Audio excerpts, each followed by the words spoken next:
Hi, welcome to big edition Fiifi-Manfred on YouTube. Yasan baby, I mean, of course, when we say a ban is a weekend area, once we are done with all the games on the Saturday, we bring you all the updates of Fiifi-Manfred on YouTube. You review, we give you all the post-match analysis and everything on Fiifi-Manfred on YouTube. Thank you very much, Sir Jenny. Thank you very much, sir. You have chosen Fiifi-Manfred on YouTube. So I want to subscribe to the channel. Now see, pause the video, go back, subscribe to the channel, not turn on notification, or pause the video, go back, subscribe to the channel, not turn on notification. They're very, very important here. Because of course we want to give you the best in football tactical analysis. So I say subscribe to the channel, no? And making sure say you are part and parcel of all the conversation that we have here. And then a lot of games in our course, so a lot of shape ups is going to go on in the first of all, Bayern Munich, let me share 2-0 in the German Bundesliga. Very, very important result for Thomas Tuchel and the team, no? Because they know say it's important for them to go on. But see, let me start with this first. And me had much I would delve into it into detail, but let me start from this so that you get an overview and anyway. First of all, if you're a Chelsea fan and you've seen that there is a list, there is an report that has been going on social media about how Chelsea's finances have gone on in recent times. Here you are. First of all, you realize that Chelsea as a club, I mean, since the Chelsea forward talk club now, with respect to Todd Bowley and Baghdad Bali buying the club, Chelsea have been in some serious financial situations. And I think that one of the parts of the things that are very interesting is that Chelsea sold, and that's a Baghdad Bowley and Todd Bowley sold a hotel for Chelsea, Hotel Air Chelsea there to Blue Co, which is part of their company. Then the plan is simple. Chelsea needed money. They needed to raise money. It's one of those things that they did.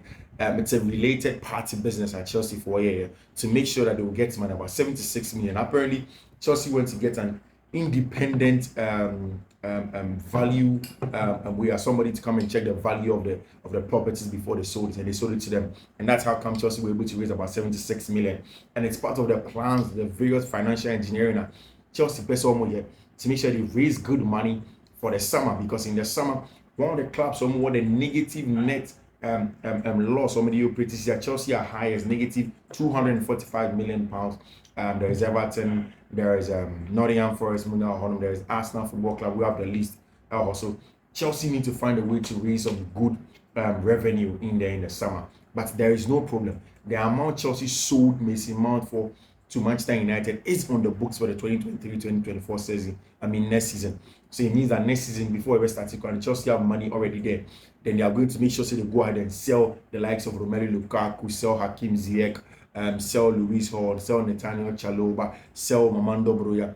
All of these players are here, homegrown talents, not Chelsea, but they are going to make sure they sell them and make sure they get money to use it. So while on the net side it's a little bit worrying, on the gross side it's a little bit, but in terms of net, Chelsea has some profits in there for themselves, and things seem to be going in terms of people not so well, but then I think essentially it's going to go on. And I'm going to read this statement for you. A few points in Chelsea 2022-2023 accounts, and it's and tomorrow I'll do it in depth today. I just wanted to get an overview. I'm analyzing games number one. First one, I'll say the club maintains their confidence of avoiding PSR rules. The PSR breaches the Premier League sustainability rules. So, they have been pretty consistent on this point and are keeping with the 105 million pound allowable losses for the cycle ending 2022-2023. There are some concerning numbers facing the value: 90.1 million pre-tax losses and 404 wage bill, and 745.2 million spent on new players in July 2021. Arguably the most worrying number, the 249 million operating loss at Chelsea, which is in the league high, and then next to Leicester City 152, Everton 115, and are also in the top 4 operating losses. Both teams no are charging, but unlike Leicester and Everton, Chelsea is 203 in terms of player sales and are profiting around 62.9 million. So the net profits now Chelsea hit at 62.9 million. So that's why Chelsea in sanction as it stands now. And then Chelsea have raised 203 million in terms of player sales over there. So the operating losses are there, but they've raised good money also from player sales, and they'll look to do so saying that the club is going to be. So essentially, you are not supposed to be worried. All of those news are out on people, and it's good. You are supposed to know about the club's finances But there's nothing to worry about because things seems to be going on well. Chelsea knew exactly what they have to do in terms of the player losses, the player sales are somewhere to be able to get the needed money. And the first thing they did was to make sure so they make some sales and he sold a hotel belonging to Chelsea to Blueco to raise some money. Now in the summer, they need to get some good selling so that Chelsea are going to be good. Now let us get into the matches that course. So over the day, in the English Premier League, Manchester City, big win by playing against Luton Town. Manchester City knew and they know that they have one eye over the game against Real Madrid in midweek. But the most important thing was to make sure so they settle the job with Luton Town. I sat down to watch that game, no Luton by to try and press them, but see, they were a little bit unfortunate over against Manchester City at the Etihad, and then you open up, and then the first goal comes within the first opening of the game. Erling Haaland didn't sign the ball. In fact, it was an own goal actually because Sandy shot was going off target, and then of course the goals began to come. Jeremy Doku winning a penalty, then the goal, and then of course Matthias Nunes quality display for Manchester City getting that all important win. Now it means that the pressure is now on Arsenal, any Liverpool to deliver. Yami had much now. Arsenal big one against Aston Villa. Very tough game for Arsenal versus Aston Villa because of course, especially Aston Villa team, if you see how they play the high line and everything, they're difficult side. The only issue is that this Aston Villa side has played in Europe in the last few days and they've traveled back to come and play at the Villa Park. It's a difficult game for them. I expect Arsenal to be winning, but still it's a tough game for Arsenal Football Club. And also in the afternoon, big game, of course, Newcastle United. It's an efficient Tottenham Hotspur 4-0 in one season. Omashon, Omakolu, 6-1 and then 4-0. Ange Postecoglou highline. It doesn't seem to work against Eddie Howe team. They were very direct and going behind them, even with the pace of Mickey van der Ven. It doesn't seem to work. And Alexander Isak was on the score sheet in terms of the quality of display of the Belmont. It was good enough and then got the job done in there for them. And of course, it speaks to all the quality and all the things that have been done from Arsenal, from Newcastle. And now, I'm going to close, I think, somewhere in 8 in there. Now, the big one also went on. See, if you're a Manchester United fan, maybe the time is now for Eric Ten Hag to go. And I think Zobio United Nibia will understand my stand on Eric Ten Hag. And my kind of several times there.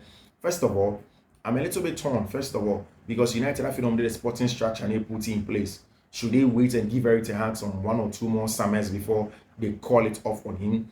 Or they should just straight away let Eric Ten Hag go and then get results and then find the best manager to be there for them.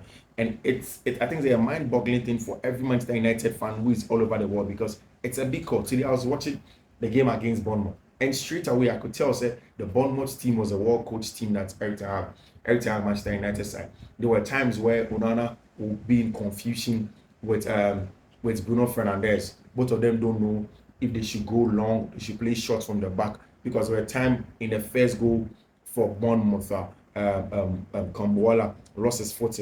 What happened was that they went long. Garnacho couldn't control the ball well, and because Dalot had gone out of shape, he was already lost with the minimal width that he could have. And then, of course, they turned things over, and then they scored the first goal. Then the second, Manchester United equalized via that brilliant Bruno Fernandes goal. Then the second one came. Barring that penalty, there was no way Manchester United could have won that game. Total dominance, good play from FC Bournemouth and Andoni Areola side Bournemouth. They were very good, very direct. Had a lot of play from Dongo Ouattara and the likes. Were excellent in everything that they wanted to do, and that's exactly why they got that all important win in there. Liverpool has a big game. Arsenal has a big game. Chelsea has a bigger game on Monday. If they win, they go close to the top because obviously Brighton and Hove Albion at dropping point. Chelsea has to win that all-important game on Monday. We'll do the better pre-match analysis in depth. How I see on Fiifi-Manfred on YouTube. So subscribe here. Subscribe to the channel, turn on notification because it's important and I want to hear from you. And then again, to the Spanish La Liga. 2 big games, of course. So it started from Atletico de Madrid. They played a very important game in the Spanish La Liga. Mind you, all the Spanish games are more in the Champions League. They were made to make sure that they play in the afternoon so that they can go on and rest and have games go on later. As Atletico Madrid more game, I had a signal Iduna later. There is Barcelona, so a very big game to go on against Paris Saint-Germain in Spain. And then, of course, Real Madrid has an even bigger one with our team, my friend Manchester City, also to go on. So it's it's a plan to make sure say all of them will play their games faster so that they can all concentrate and have to do other things in there. But I'll start with Atletico de Madrid game against RC Mallorca. No, against Girona. Very, very, very important game. It was Real Madrid that played against Mallorca in there. But Atletico played that very, very first game at the Estadio Wanda de Metropolitano. Very, very important game. Diogo El Simeone El Chojo won that game by 3-1 over with that three back. Griezmann, very, very important, opening the score lines now after say Duvak Eshes our first goal for Girona. And then of course I held Correa and Antoine Griezmann being scoring a goal. I've told you this season, one of the best things that Atletico Madrid for no area, and it's they do a very, very good job at scoring a lot of goals. They score some very, very good goals. More goals this season, in my opinion, than last season. I've not checked the data, but I think Atletico Madrid scored some very good goals, and then they got the job done. Of course, there was that little dance between Abrante and Rodrigo de Paul and then Griezmann in there. Then Real Madrid had to respond because normally under a lot of pressure. Ancelotti dropped some very, very good players, and he kept on saying, he said, in the game over the week, over the midweek, they are going to win and qualify not just because of how do I say, not just because of the not quality, the consistency of our quality, not because of the players, but essentially about them hard work and your behavior. He played with Lonin, Lucas Vasquez, Rudiger, Nacho, Ferland Mendy, Federico Valverde, Orenche, Mane, Luka Modric, Jude Bellingham, Brahim Diaz, and Joselu, resting Rodrigo Goes and Vinicius Jr. in that game. And I think that was very, very important. Real Madrid went into this game needing just a win, and it was brilliant from Orenche, Mane. In the first half, that gave me a 0-0, nothing to go on in for them until Abrantia, your friend Rodrigo Goes, woke up and then took the game by the scrap of his neck. Brilliant shot from the back, Orenche, Mane, out of it. Actually, first goal for Tima, if you're in Real Madrid by win, and hence they winning by a goal to 0. So Madrid are up there. La Liga is almost all but confirmed for Real Madrid, and then the attention will be turned to Tima, their friend Manchester City in Madrid. And finally, Barcelona just ended their game. Big game for Barcelona. Also 1-0 win away to Cadiz. Cadiz is a very, very stubborn side anytime they play against FC Barcelona, and it was a very, very good win in there